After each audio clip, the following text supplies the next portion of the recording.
My name is Rose Bennett. I'm 34 years old and live in San Diego, California, with my husband, Ethan, who's 5 years older than me and the calmest soul I know, and our 8-year-old son, Caleb. The three of us live a quiet, unassuming life. And for me, that peace is nothing short of a miracle after the years I spent being treated like I didn't exist in the very house where I was born. Last Saturday, Ethan and I received a wedding invitation from one of his former colleagues, a man named Zachary, who used to work with him at the hospital years ago. I had seen Zachary a few times at Christmas parties, and all I remembered was that he had a much younger sister. I didn't think much of it, just figured it was a nice chance for the three of us to get away for a bit. The ceremony was held at a luxury beachfront hotel in Coronado, one of those venues people book a year in advance. The atmosphere in the main hall was almost suffocating in its grandeur, crystal chandeliers catching the last of the sunset through floor-to-ceiling windows, soft violin music weaving through the hum of polite conversation. Ethan was busy greeting familiar faces, so I took the opportunity to stroll around and find the restroom. As I made my way back toward the ceremony space, a gust of ocean wind caught the hem of my dress. I was just about to step back inside when I heard whispers from the left, loud enough to make sure I caught them. Who even is that? Look at that face, just unpleasant. I froze. I didn't meet anyone's eyes, but a sharp female voice followed. I don't know why people like her even show up at places like this, totally out of place. I didn't react. There was no reason to argue with strangers in the middle of a wedding. But just as I began to walk away, a shout erupted behind me. "Hey, you got a lot of nerve. Are you deaf or what?" I turned. A young woman with heavy makeup was storming toward me, eyes full of challenge. Before I could respond, she grabbed my arm and squeezed hard, like she meant to yank me out of the building. "I'm talking to you," she snapped, voice like a blade. I pulled my arm back instantly, calm in my eyes. She stumbled a little, landing dramatically in the arms of a middle-aged woman who had rushed over from behind. "Oh my God, Haley, are you all right?" the older woman snapped, turning to glare at me. "Why would you treat my daughter like that?" I stared at them, completely lost. I'd never seen either of them before, I finally said. "Excuse me, what is going on? I have no idea who either of you are." The younger one, "Ha-ha," Haley, sneered. "You really don't recognize me, do you?" "Of course not. Someone who barely made it through high school probably doesn't remember anyone." I frowned slightly. A very old name flickered in the back of my mind. But I kept my voice even. I don't feel obligated to remember people who treat others with this level of rudeness. Haley narrowed her eyes, voice dripping with mockery. I knew she looked familiar, that smug face. "I told you she'd try to sneak in." Then, she threw out her next line like a grenade. "She's Rose, my sister, the one we cut off 10 years ago." It was like the air in the room shifted. A group of men emerged from the direction of the wedding hall. "What's going on? Haley, why aren't you dressed yet?" One of them, called Dad, caught sight of me and froze. His face stiffened, eyes trying to match memory to reality. Another man, tall, lean, dressed in a sharp black suit, stared, stunned.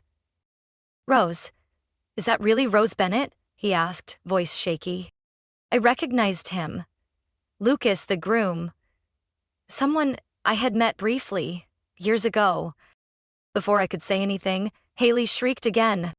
"She crashed my wedding. Get her out of here now." I didn't respond. I just looked at Lucas.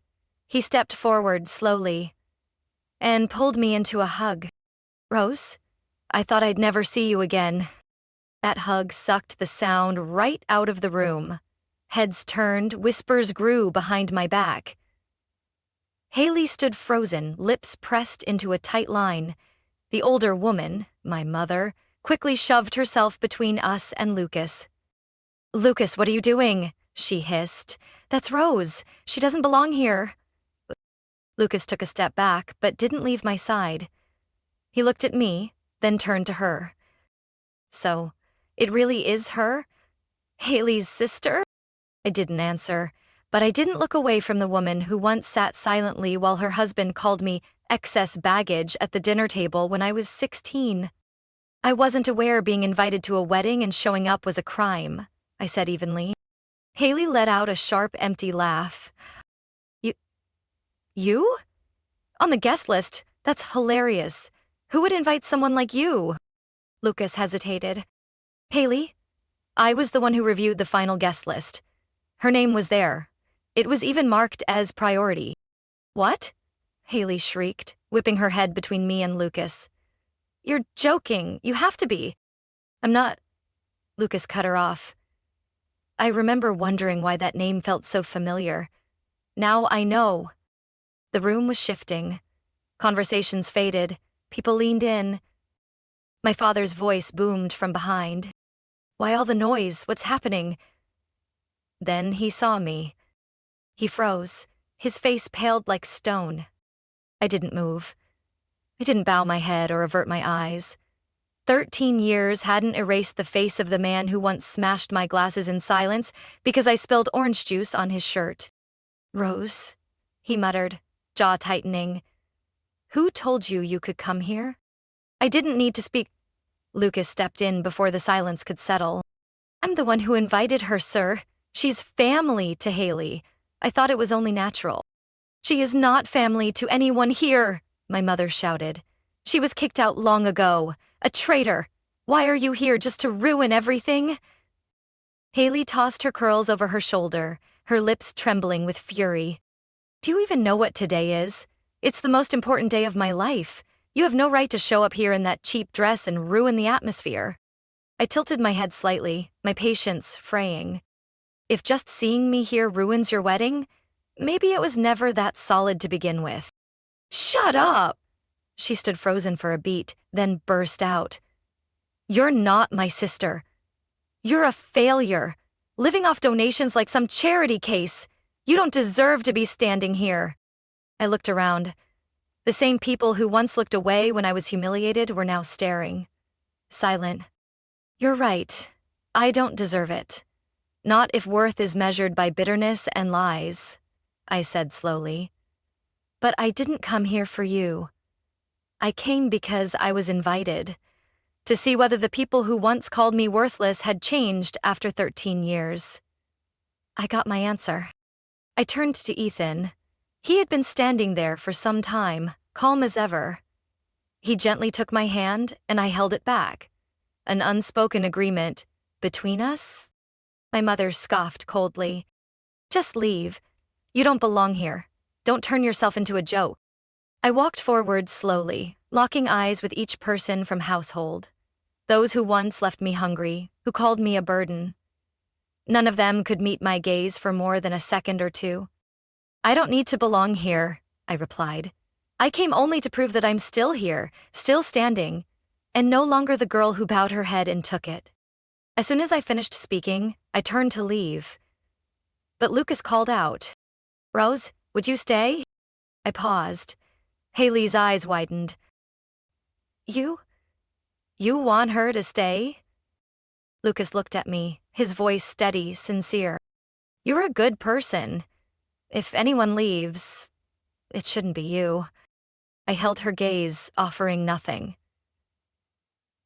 But Haley had already begun to shake, her face drained, pale, unraveling in front of everyone. The air in the wedding hall had thickened, like someone had sealed all the windows shut. Every pair of eyes fixed on me, Haley, and Lucas, the man who had just asked the question that left her entire family stunned. Would you stay? My mother stepped forward, but another voice spoke behind me, deep and firm. Rose, are you okay? I turned around. Ethan was walking toward me, still holding the glass of water he'd picked up at the buffet. His face was composed, oddly serene, like he had just strolled past a courtroom disguised as a ballroom. Haley's eyes bulged. Who is that guy? Before I could answer, Ethan spoke up. I'm Rose's husband. A ripple of gasps swept through the hall like electricity over water. Someone whispered, her husband? A few exchanged looks, clearly taken aback by his composed, polished appearance. Haley scoffed. Husband? She got married? Who would marry someone with nothing to her name? Ethan tilted his head slightly, a coolness in his eyes. You're talking about the woman I chose to be the mother of my son, my business partner, and the person I trust most in this world. I glanced at Ethan, not out of surprise, but because I knew he'd said it loudly, intentionally, aimed straight at the crack in Haley's pride that jealousy had long ago eroded. Lucas looked between us, clearly wrestling with something. Then he took another step toward me, voice shaking. I know I don't have the right, but if you can forgive me, if you can stay, I truly want you at my wedding. I looked at him. The groom, once a middle school classmate. From the days when I still lived in that house, still slept in the garage through winter, still shared leftovers with the cat. You were the one who invited me, I asked quietly. Lucas gave a short nod. Your name was marked specially on the list. You were the only person Haley strongly objected to. I thought it was just old drama. But now I see, maybe it was fear. Haley stomped her heel against the tile, the sharp sound cracking through the silence. You're siding with her? On our wedding day, you're standing with that woman? Lucas turned to her. For the first time, his eyes didn't flinch. She's family. At least she didn't build her whole identity on lies. My father suddenly stepped in between us. Lucas, don't let old wounds ruin this wedding. That girl is a stain on our family. Ethan narrowed his eyes. A stain? The woman I call my wife? I think you should reconsider your words, Dr. Bennett. I watched my father flinch slightly as Ethan emphasized doctor, a title that had been his pride for over 30 years. But now, in front of another man just as poised and grounded, that title didn't protect him the way it used to. So what? My mother scoffed, lifting her chin. Just because she has a husband, money, and a child doesn't mean she can hide her lowly nature. A girl who never went to college, has no future, and survives by leeching off others. I stepped forward. Are you sure about that? I asked quietly. My mother frowned. I turned to Lucas. You asked why I didn't recognize my name on the invitation? It's because I never imagined Haley would have the nerve to leave it there. I pulled out my phone and opened my inbox. The screen lit up with the sender. lucas.weddingplanning@gmail.com. And a message. Belrose. Even though we're not close, I still believe you should be there. I hope that someday, someone in your family sees you for who you really are. He didn't speak, just met my eyes with quiet confirmation. The entire hall fell silent. Haley froze. Then, like a cornered animal, she snapped. I did not give you permission to be here. You were kicked out when you were 21. You were the discarded one. Ethan gripped my hand tighter. I didn't reply. But this time, there was no need to. Lucas stared directly at Haley. If you can't accept the truth, then maybe you're the one who shouldn't be here. I took a deep breath. Not out of fear, but because I knew that if this door to the past was finally opening, then I had to show everyone exactly what I had walked through. No more hiding. I looked at Lucas, then at the guests who were all standing still. I know.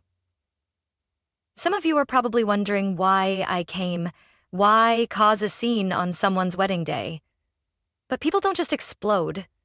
Unless their childhood was a prison wrapped in polite appearances.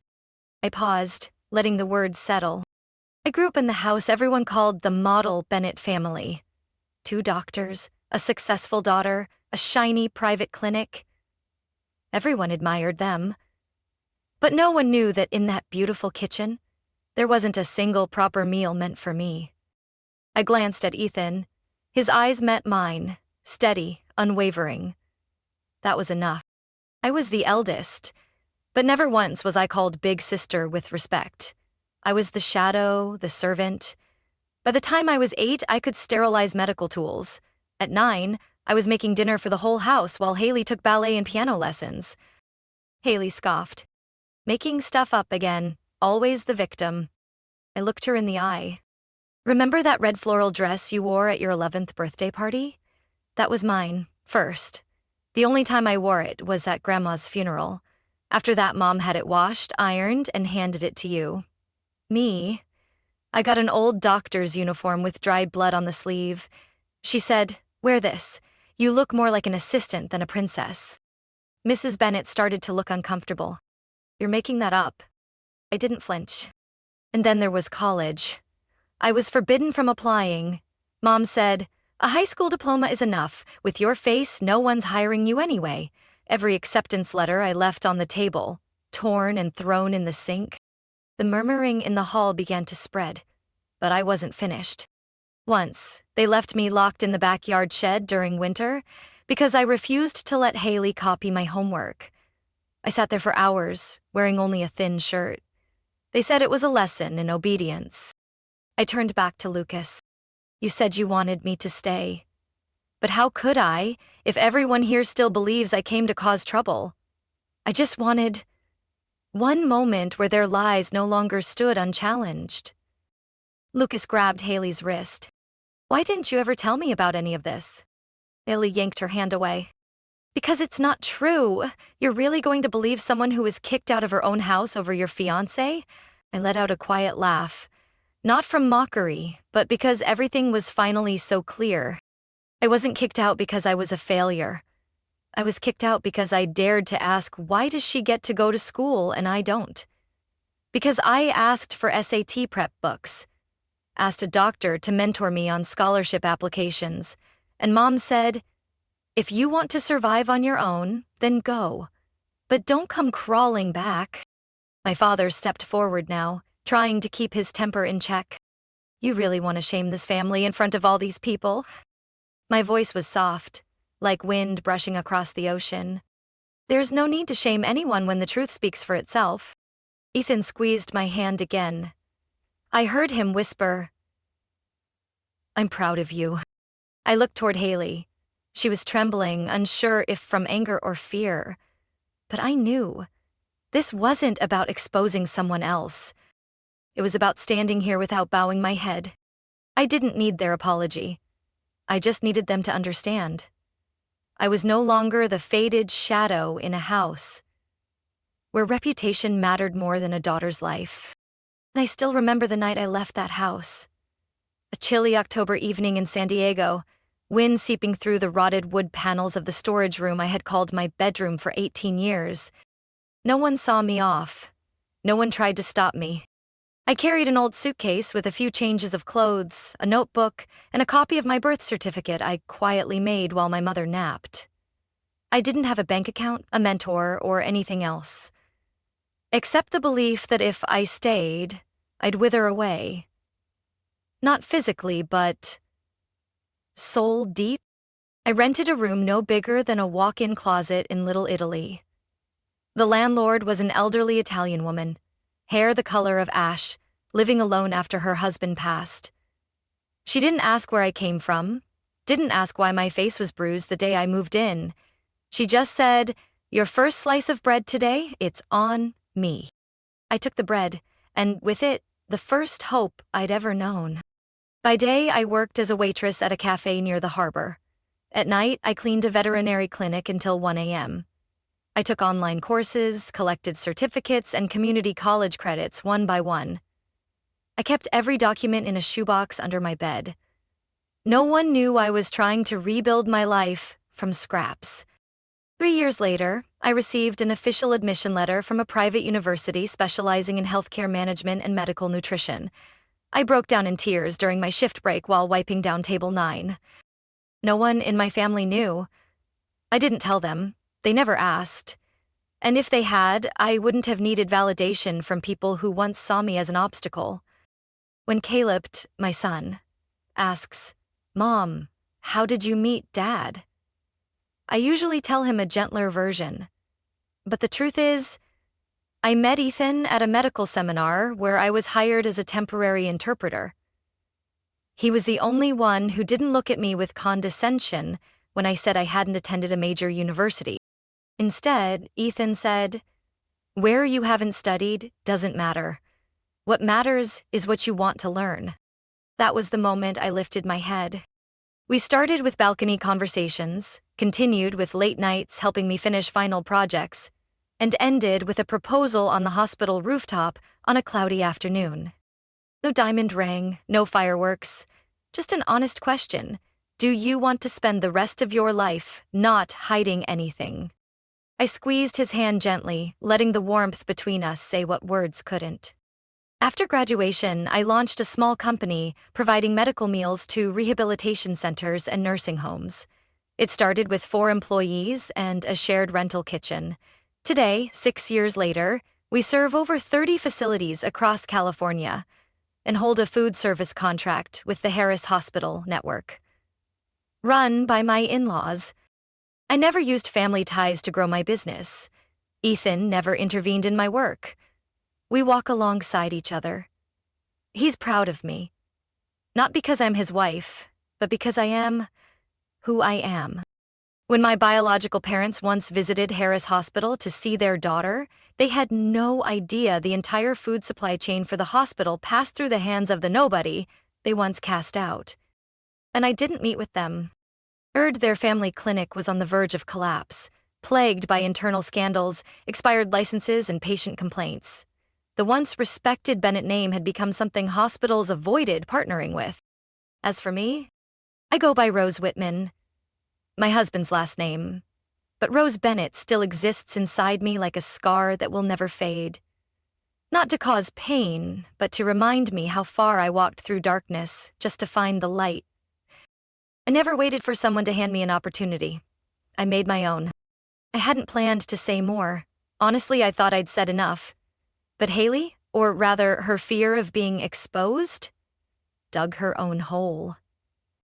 "I don't need anyone's pity," she screamed in the middle of the wedding hall, her voice cracking.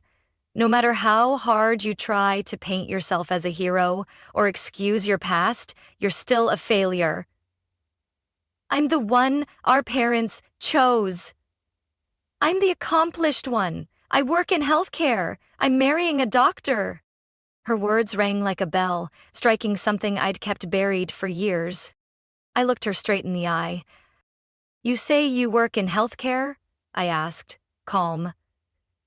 "Haley, you're a front desk admin at an unlicensed clinic in El Cajon, and I heard you never earned a high school diploma." A soft gasp came from somewhere in the crowd. Haley took a step back, her lips tightly sealed. But I wasn't done. I used to wonder why someone who mocked me as ignorant had never once enrolled in any college program. I found the answer later when a distant relative, Aunt Judith, told me about what happened years ago. I turned toward my mother, who had gone pale. She said when Haley applied to a private school, she didn't pass the entrance exam. But instead of pushing her to try again, our parents decided to deal with it later and hid the truth. Ever since, all her records were forged by them. Haley lives under the title of Medical Management Assistant, but all she really does is manage appointments and handle paperwork behind the reception desk. Lucas snapped his head toward Haley. "Didn't you tell me you graduated from Southbridge University with a degree in healthcare administration?" Haley opened her mouth, but no words came out. She looked to our parents for help, but they stood frozen. "Haley," Lucas continued, his voice breaking. "You said you wrote a thesis with Professor Heller. You said you interned at Monte Vista Hospital. Were those all lies?" Haley trembled. I just wanted you to be proud." "Proud," Lucas said, eyes blazing. "Or deceived? Do you realize falsifying academic records can lead to criminal charges, Haley?" Haley screamed. "I didn't have a choice. I just wanted to measure up to her. Everyone always compared me to Rose. She disappeared for 10 years and then came back, shining, like the past never happened." I said nothing. Lucas lowered his head, clearly struggling to process the shock. "You believe all that?" Haley turned to Lucas, her voice rising. "You're my fiancé. You're supposed to be on my side." Lucas looked at her for a long moment, then spoke slowly. "I can't stand by someone who built their future on lies. His words shattered the final mask Haley had been wearing. She screamed, yanked the phone from Lucas's hand, and hurled it against the marble floor. The crack echoed across the hall. "No one's checking anything. I said that's enough," she shrieked, stomping the broken pieces with her heels, each step a strike of fury. Some guests began backing away, the hotel staff glanced at each other nervously, and my mother, the one who told me to protect the family's image, stood frozen, like a porcelain statue with a growing web of cracks. Lucas bent to pick up the shards of his phone. His expression was no longer angry, just profoundly disappointed. "I trusted you, Haley, but it turns out everything was just paint over something hollow." Haley trembled, hair falling over her face, lips shaking. "I just wanted to be loved." I looked at her for the first time in my life, with neither anger nor pity, just emptiness, the kind that's left behind when trust shatters like glass. After Haley's outburst, the wedding was practically in ruins. Staff quickly closed the doors to the reception hall, while guests trickled out like the tide retreating after a violent wave. I stood there a few more minutes, not to savor any kind of triumph, but to make sure I had nothing left to say. Ethan gently took my hand and asked, "Ready to go?" I nodded. As we walked away, no one stopped us. No more words were spoken, just the sound of our footsteps echoing across the hall, punctuating the end of an old chapter. Outside, I took a deep breath. The air was colder than inside, but inside me everything felt lighter, like wind through a grove of bamboo. "Do you regret it?" Ethan asked, his eyes on the sunset fading behind the boulevard. I shook my head and smiled. "No, because I know I walked away at the right time, on my own feet." We said nothing more, just held hands and walked down the quiet street, stopping at Caleb's favorite bakery to pick up the chocolate mousse cake he always asked for when I was away. Weeks later, word trickled in, through old acquaintances who once avoided me, now timidly knocking at the peaceful life I'd built. I heard Lucas filed to annul the engagement not long after that day. His law firm uncovered that Haley had falsified records to obtain federal healthcare assistance, prompting an internal investigation. Soon after, Haley was caught in another legal mess, an affair with the head doctor at a private clinic. The man was married. His wife filed a lawsuit for defamation, and I was on the list of witnesses. Not out of revenge, but because the court discovered an email Haley had written mentioning getting back at my sister by marrying a doctor no matter what. As for my parents, the Bennetts, their family clinic was officially shut down after multiple complaints. Patients came forward saying they were ignored during emergencies for not having insurance. An elderly man said he once saw my mother berate a nurse in the waiting room over a minor error. When health inspectors got involved, suspicious billing practices surfaced. Combined with the well-known reputation for mistreating their own daughter, no hospital would partner with them after their license was revoked. I didn't feel joy, not even a flicker, just peace, like justice had moved in the right direction, without my hands on the wheel. My parents tried to reach Ethan. They showed up at Harris Medical Center, waited all morning in the main lobby, asking to see our daughter for help. They said loudly to the receptionist, "We're her parents. We raised her. She owes us that much." But the one who stepped out to meet them wasn't me. It was my mother-in-law. She said just one sentence. "My daughter-in-law owes nothing, especially not to those who forced her to survive alone." I was told later that my mother stood speechless. My father turned red, then walked away without another word. They haven't contacted me since. As for Haley, I have no idea where she lives now. Rumor has it that after the scandals, she fell into debt, drifting from state to state doing temp jobs, and eventually relying on government aid to survive. Someone once spotted her asleep on a park bench in Fresno, wearing worn-out clothes, her face stripped of any former pride. One June morning, while I was packing lunch for Caleb, my son suddenly asked, "Mom, why don't your parents ever come to our house?" I paused for a moment. It had been ages since the name Grandma and Grandpa Bennett echoed through our kitchen. I sat down beside him, gently wiped the chocolate smudge from the corner of his mouth, and replied softly, "Because sometimes there are people in your family who don't know how to love the right way." Caleb tilted his head, thinking, then nodded seriously. "Then they're not real family." I didn't correct him, because in a way, he was right. Family isn't about blood. It's about the people who choose to stay when you have nothing left. I haven't seen my biological parents since the day my mother-in-law turned them away in that hospital lobby. And I've never answered a single call from the relatives who once told me to be smart and obey my sister. I'm not avoiding them, but I've chosen silence. Not as punishment, but because I've stopped waiting for them to understand. Sometimes, I still walk past the neighborhood where our old family clinic used to operate. The Bennett family health sign is gone, replaced by a quaint little independent bookstore, its front covered in ivy. The first time I saw it, I stood still for a long time, not out of regret, but because it felt like everything had finally fallen into its rightful place. That bookstore is now where I take Caleb every Saturday afternoon. He loves spending hours in the comic book corner while I flip slowly through medical journals or essays on community nutrition. Ethan still works at Harris Hospital, but only takes morning shifts now to spend his evenings with our son.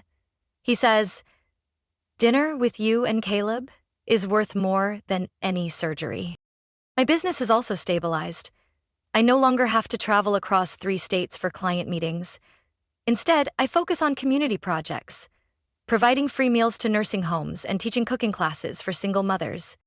Every time I stand in that kitchen teaching a stranger how to make nutritious soup for her child, I remember the woman I once was.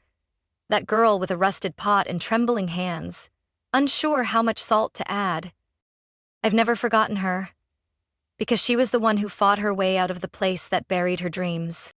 One evening, after Caleb had fallen asleep, Ethan brought out a small velvet box. Inside was a silver necklace, simple and elegant, engraved with the words, "You are your own beginning." I looked at him and asked softly, "Why this quote?" He smiled. "Because you never needed anyone to pave your way, you made your own path." I didn't answer. I just leaned my head against his shoulder. Outside, the city glowed with soft yellow lights, blurred like a sheer curtain. But inside our little home, I saw more clearly than ever. I was living, not surviving. I once walked away with empty hands and a fracture no one could see. Now, every morning filled with Caleb's laughter, every night lit by a warm lamp from our window. It's enough to heal what once felt hollow. No one can rewind time to fix what's lost. But when you walk out of darkness on your own feet, you learn how to light even the quietest corners. The night outside is calm, just like any other. But inside me, the wind has changed. Rose's story isn't just a tale of escaping a toxic family. It's proof that peace and freedom don't come from being accepted by others, but from choosing yourself. In real life, many carry wounds from childhood, from being denied by the very people who were supposed to love them. But like Rose, if we're brave enough to walk away and kind enough not to seek revenge, happiness will find us. Quietly, but steadily. What do you think about Rose's choices and how she faced her past? Share your thoughts below. And don't forget to follow the channel for more powerful stories about family, healing, and resilience.